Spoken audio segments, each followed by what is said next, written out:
Os pré-socráticos, a gente tem que lembrar que o cenário filosófico na época dos pré-socráticos se baseava em buscar o princípio último da natureza, que eles chamavam de arqué, né? Então, os pré-socráticos, eles buscavam, em última instância, tentar alcançar o princípio da natureza, o princípio do cosmos, né? Então, eles tentavam achar o arqué, né? A essência de toda a realidade da natureza. Então, eles tentavam encontrar isso. Esse era o esforço a qual se dedicavam os primeiros pensadores da história, que eram os pré-socráticos.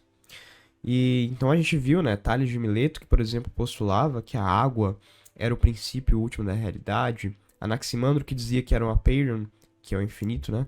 Anaxímenes, que dizia que era o ar, e por aí vai, né? E então o cenário dos pré-socráticos, eles se baseavam justamente em buscar ultimamente a essência da natureza, né? Esse era o foco do estudo deles. Então, de certo modo, a gente pode dizer que eles eram cosmólogos, né? O que significa cosmos? Cosmos é ordem, né? Cosmos se remete à natureza, né? Porque a natureza ela é ordenada. Então, quando a gente diz que os pré-socráticos eram cosmólogos, a gente quer dizer que eles eram estudiosos da natureza, ou seja, eles buscavam entender a ordem da natureza. Então, eles essencialmente buscavam e eles se dedicavam ao seu estudo a entender a natureza. Ou seja, eles estavam muito mais preocupados em entender qual que era a essência da realidade, em vez de tentar entender o que é o homem, o que é a ética. Não, eles não queriam entender isso. Eles queriam entender o que era a natureza, entende?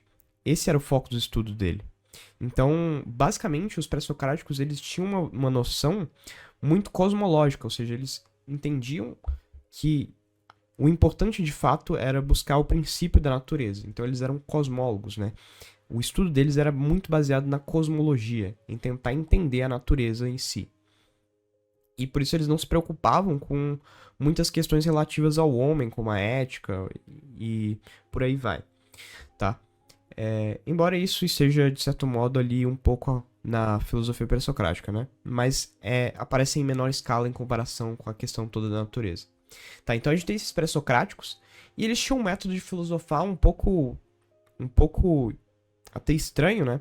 Que eles basicamente tinham um método que se baseava no empírico, certo? Eles tinham certa observação da natureza, só que, ao mesmo tempo, esse método ele era muito dedutivo, ou seja, eles pegavam uma observação da natureza e, a partir dessa simples observação, eles deduziam uma coisa que, muitas vezes, não era dedutível. Então, por exemplo, Tales de Mileto, ele deduziu, né, que a água era o princípio de toda a realidade simplesmente porque ele viu que a água era o princípio de toda a vida.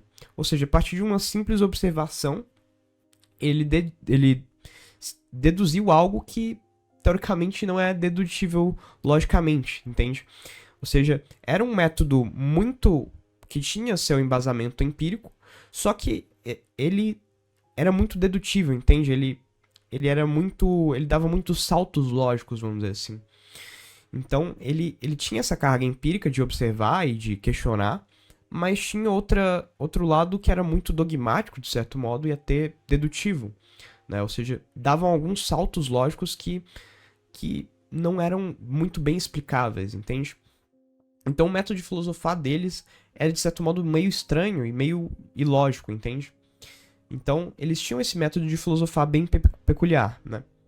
Além disso, né, eles tinham uma finalidade de estudo muito concisa, né? Os pré-socráticos, eles queriam encontrar a verdade, eles buscavam a verdade, né?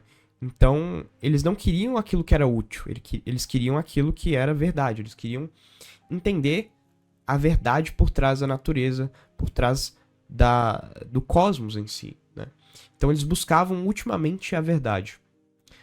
Só que o período pré-socrático, ele também tem alguns problemas e vão ser justamente esses problemas que vão levar ele ao declínio, né? Porque, basicamente, os pré-socráticos, eles eram tão contrários às suas próprias opiniões que o objeto de estudo a qual eles se debruçavam parecia impossível, né?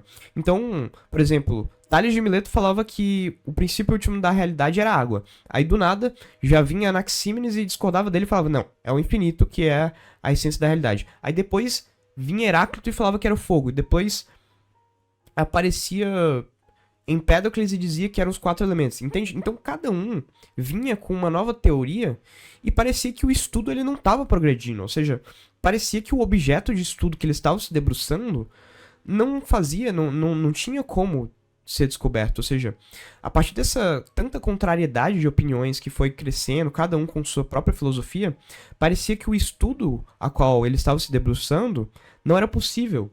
Isso levou muito preconceito, né, e muita crítica aos pré-socráticos, ou seja, os pré-socráticos, os filósofos dessa época, eles passaram a ser meio que desvalorizados. Pô, os caras estudam umas coisas, mas cada um diz uma coisa diferente e no final das contas ninguém sabe quem tá falando a verdade no fim das contas, né? Ou seja, tem um tantão de filósofos que cada um diz uma coisa, só que o grego olha pra isso e fala, tá, tem várias posições, mas qual que é a verdade, entende? Ou seja, tem várias posições e é tudo tão contrário que parece que o estudo ele não tem um progresso, sabe? Não tem um avanço não tem um avanço na forma de pensar, né? Ou seja, é meio que não tem progresso no estudo. E isso é uma crítica muito forte aos pré-socráticos que vai levar a escola e o modo de pensar pré-socrático ao declínio, tá? Como a gente vai ver a seguir. E justamente isso tudo, dessa questão deles, dessa contrariedade deles, se dá muito por conta daquilo que eu falei do método de filosofar deles, né? Ou seja, eles davam muitos saltos lógicos.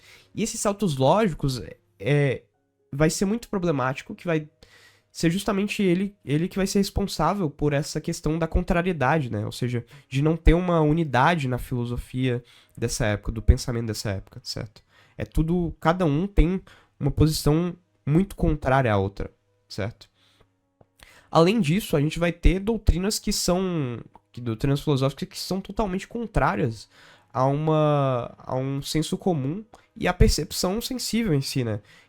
Ou seja, por exemplo, Parmênides e Heráclito, eles descreviam realidades que eram totalmente intangíveis e totalmente impensáveis, ou seja, tudo isso contribuiu para que os pré-socráticos eles fossem desvalorizados e o modo de filosofar pré-socrático fosse, de certo modo, desvalorizado. Então, os pensadores começaram a olhar para os pré-socráticos e falar, cara, vocês não conseguem chegar num consenso, cada um diz uma coisa diferente, cada um fala uma coisa diferente, cada um parece falar uma loucura atrás da outra, e vocês são muito dogmáticos e dão muitos saltos lógicos, entende?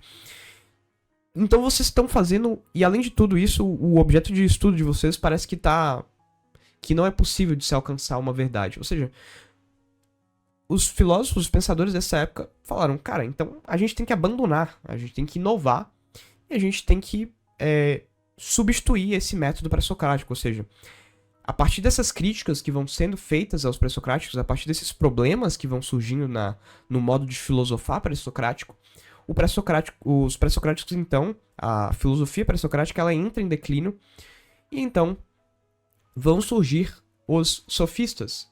Os sofistas vão ser aquela escola de pensamento, aqueles pensadores que vão serem responsáveis por tentar criar um novo modelo de filosofia que tente resolver esses problemas que levaram ao declínio da filosofia pré-socrática. Então, os sofistas vão tentar inovar, eles vão tentar mudar esse método de filosofar.